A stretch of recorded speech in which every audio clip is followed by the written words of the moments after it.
We are in some ways helpless to what occurs around us. There are things that are beyond our control. But the gift we possess, of power if you will, is the ability to determine what we let in, how we internalize the externalities. We are responsible for being the gatekeepers of our minds, protectors of our world. There's a little saying that I aim to live by. It's incredibly simple. And basically the idea is, if something is not a net positive on your life, start working to eliminate it. If there's a person that is draining, creating more negative than positive, then they don't deserve to be in your world. Stop letting them in. If there's some place you're going that doesn't align with what you value, start working to eliminate that destination from your day-to-day. Stop letting it in. If you find yourself constantly thinking about worst-case scenarios, it's always, well, what if this goes wrong or that goes wrong? If you find yourself missing the opportunity and instead spotlighting the problem, start working to identify and isolate those thoughts so that they can be eliminated. Stop letting that stuff in. The great part about having so much control over our lives and our perspectives is that we get to choose what gets our time and attention. The tough part though, and it is tough, is that it means we also have to ask ourselves questions that perhaps we don't want to ask. We have to be honest with ourselves. Like truly honest, and the reality is sometimes it hurts to do that. To ask, how am I contributing to this pain, this struggle? What am I letting in that needs to be kept outside the gate from now on? And what we often find is that the answers are there. The opportunity is there, sometimes even in plain view, but our attention is often diverted from it and instead allocated to the things that don't even serve us or align with who we are. We've habitualized finding the problems and not the solutions. I can list examples of this over the course of my life all day, right? Epiphanies where I realized I needed to defend the thoughts that enter my mind and better cultivate a world where I can succeed, where I can be happy. Money, for example, to switch from seeing it as a scarce resource, something that everyone is fighting over, how to outmaneuver the guy to the right of me, how to get my hands on this elusive object. Nope. Block that mentality at the gate and let in instead the idea that money is merely an exchange of value. How can I be more valuable to more people? Where value goes, wealth follows. Or as AP talks about before, the injuries I deal with so frequently, right? Keeping the poor me or I can't deal with this or whining, I'm willing to put in the work, why won't life let me succeed? Keep all that outside the gate and let in here is an opportunity to get better in other areas. I can't lift. Maybe I'll take a month or two to crush cardio to eat better, to build mental acuity. Find a way. Or maybe it's that person who made their way into my life that over time became a net negative. That we've gotten to the point where our coexistence takes away more than it adds. They no longer belong inside the gate in my world, right? Only letting people who do make your life better. And we have control over all of this. It's about accountability. It's about personally understanding the authority you have over what comes in and what stays out. And very few things in life are just because. Things exist in our day-to-day because we have somewhere along the line allowed them to be there. So take some time to see yourself as the gatekeeper of your world.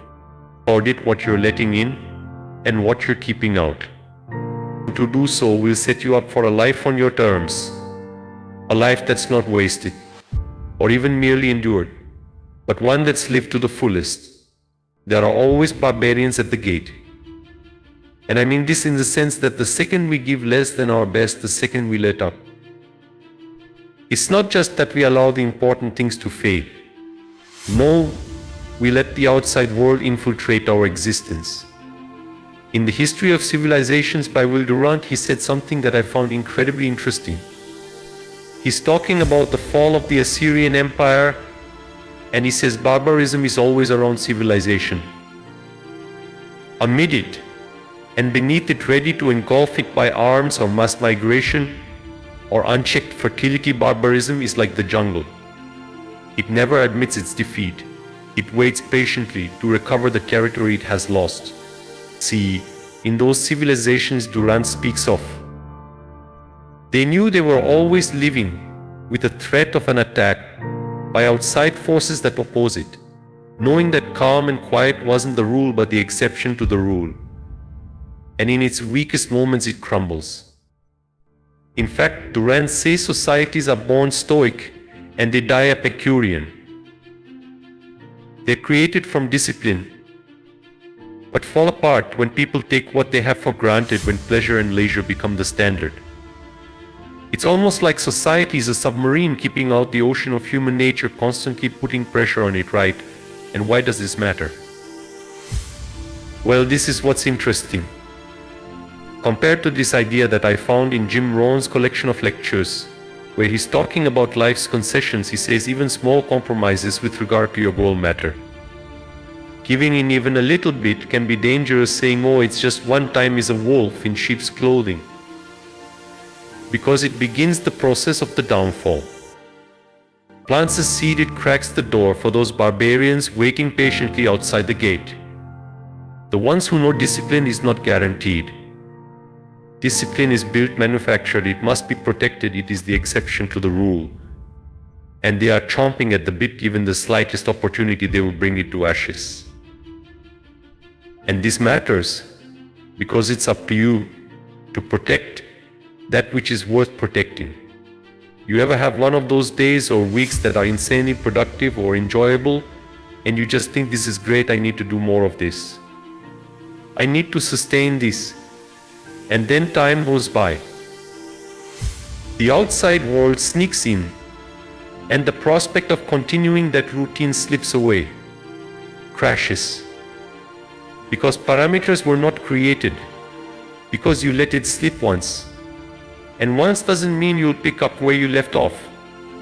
No once is whispering that you're subconscious, that it's okay to concede. It says, oh, it's alright, I'll stray from my path. Just for the important things. I'll only crack the door for the barbarians when I need to. But now you're in an interesting situation. How do you measure when it's important enough to quit or stop or cheat? And trust me, understand that life is complex. It's not black and white, but the areas we grow the most are the same areas where we leave no room for negotiation. C or Z is going to happen, because it is who you are. In that door it stays shut to the outside world, the mediocrity telling you your plans don't matter, to the barbarians outside looking for any excuse to infiltrate or destroy.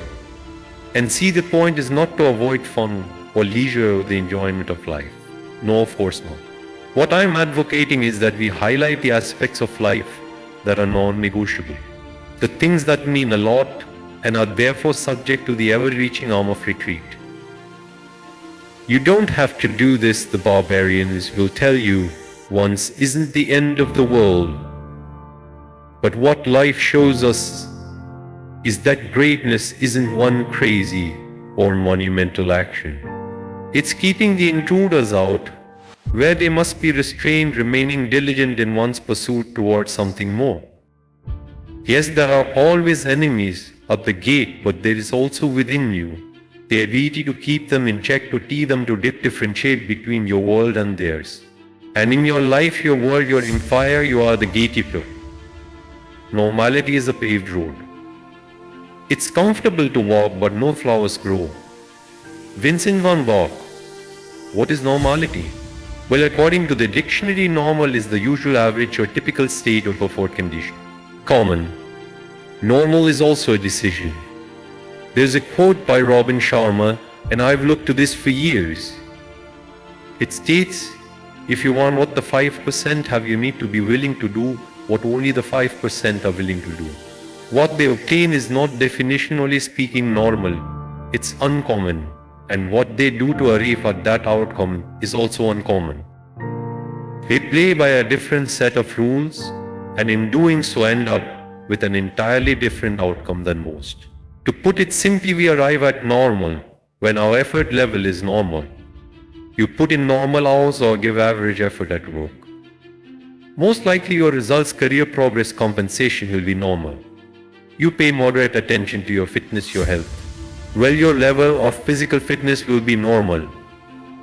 You dedicate typical levels of effort to your relationships will be normal. Not terrible, but not remarkable.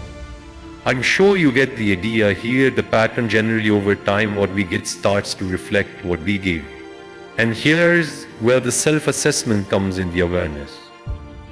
You have to ask yourself, in pursuit of something greater, whether your actions are aligning with your goals and objectives. There's nothing so futile. Just telling yourself you're going to achieve miraculous larger than life outcomes and then putting in average, typical, normal effort. If normal goes in, normal comes out.